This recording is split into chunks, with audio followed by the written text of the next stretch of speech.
मीरपुर नाम के शहर में तेजस अपनी पत्नी नीरू के साथ रहता था। पति पत्नी दोनों ही नौकरी करते थे। एक दिन तेजस गांव अपनी माँ के पास फोन करता है। हेलो, प्रणाम माँ। जीते रहो माँ, तुम दादी बनने वाली हो हैं? अरे वाह, ठीक है बेटा, मैं कल ही आती हूँ। जब माँ जी शहर पहुंची तो बेटे बहू ने बहुत अच्छे से स्वागत किया। लीजिए माँ जी, चाय। अरे गर्मा गर्म पकोड़े ले आओ माँ के लिए। नीरू रसोई में गई और 2 मिनट में ही पकोड़े ले आई। जी ये लीजिए। बहू जादू से बनाए हैं क्या? अभी तो रसोई में गई थी।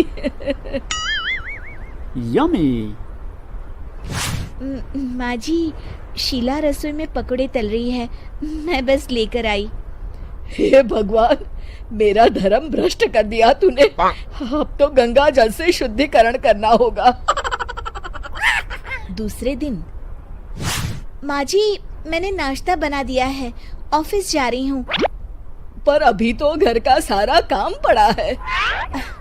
शीला आती ही होगी, झाड़ू पोछा बर्तन कपड़े वो सब कर लेगी। हमारे जमाने में घर का सारा काम हम ही करते थे। जी माँ जी, आप बहुत होशियार हैं, मैं घर ऑफिस दोनों नहीं संभाल पाती। तो जरूरत क्या है घर से बाहर जाकर चाकरी करने की? वैसे भी घर का काम खुद करने से घर में बरकत आती है, समझी? पर माँ जी। पर वर कुछ नहीं, इस महीने की पगार मिले फिर ऑफिस बंद। हाँ।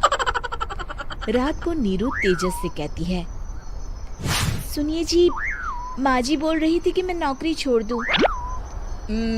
वैसे ठीक ही तो है, अभी तुम्हें आराम की जरूरत है। फिर भी आराम कहाँ, शीला को छुड़ाने के लिए बोल रही थी। तो अब 24 घंटे में इतना काम तो कर ही सकती हो। पर जॉब पसंद है मुझे, घर पर मन नहीं लगेगा। अगले दिन जब दोनों ऑफिस के लिए निकल रहे थे, मेरी तो कोई कीमत ही नहीं है इस घर में। माँ जी, आजकल महंगाई बहुत है, रहन सहन भी बदल गया है, दोनों नौकरी करते हैं तभी ठीक रहता है। अच्छा, तू कहना क्या चाहती है? मेरा बेटा तुझे बिठा के खिला नहीं सकता? तू ही इस घर का खर्च चला रही है, हैं? नहीं माँ जी, मेरा वो मतलब नहीं था। मतलब खूब समझती हूँ, ये बाल धूप में सफेद नहीं किए मैंने। हाँ। अब तो ये रोज का काम हो गया था। तेजस भी रोज की झिकझिक से परेशान हो गया था।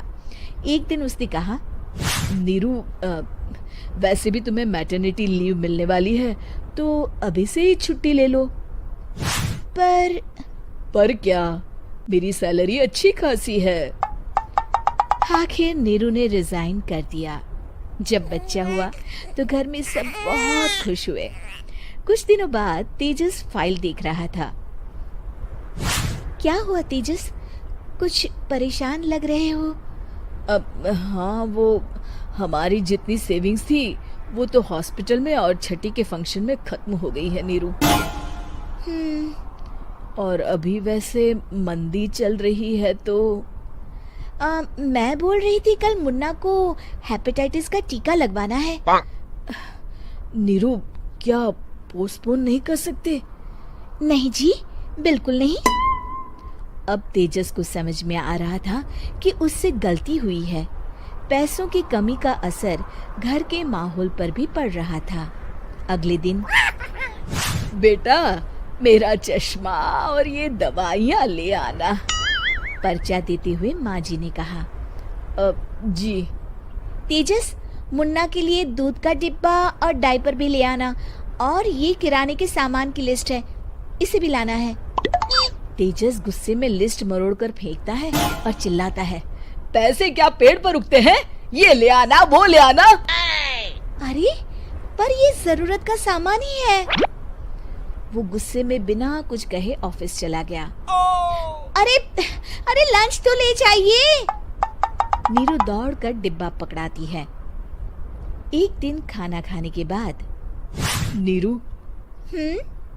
अब तो मुन्ना कुछ बड़ा हो गया, तो अब तुम वापस ज्वाइन कर लो ना जॉब। पर इस रिसेशन में जॉब मिलना बहुत मुश्किल है। ट्राई तो करो। फिर मुन्ना, माँ जी है ना, और एक फुल टाइम मेड भी लगा लेंगे। पर माँ जी, उन्हें तो पसंद नहीं। तभी माँ जी वहाँ आ जाती है और प्यार से नीरू के सर पर हाथ फेरते हुए बोलती है, अब मेरी समझ में आ गया बहू, पहले के और अब के समय में अंतर है। तुम काम शुरू करो, मुन्ना की जिम्मेदारी मेरी। मेरी प्यारी माँ जी। ये कहकर नीरू उनके गले लग गई।